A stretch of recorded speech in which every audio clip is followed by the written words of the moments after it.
Pour moi, c'est une tragédie et c'est un nouvel épisode dans un long continuum grec qui témoigne de la lâcheté, ou je dis bien de la lâcheté historique de la Grèce face à cette crise. Déjà, les Grecs, on s'en souvient, il y a des années, ont triché pour rentrer de façon assez honteuse d'ailleurs, pour rentrer dans l'Europe.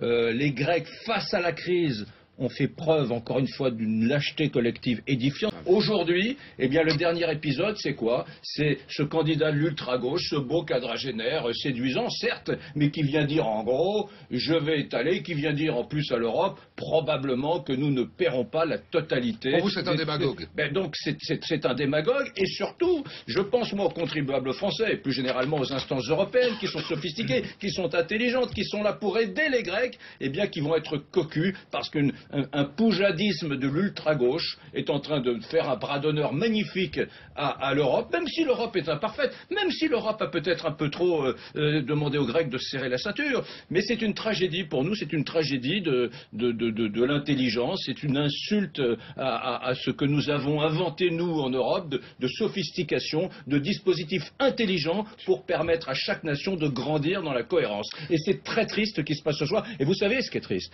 c'est que la plupart des commentateurs politiques de gauche, eh bien, se réjouissent de cela parce que c'est un accident de l'histoire et c'est pas un moment dont il faut se réjouir. Intéressant l'intervention un peu dissonante d'Éric Brunet ce soir.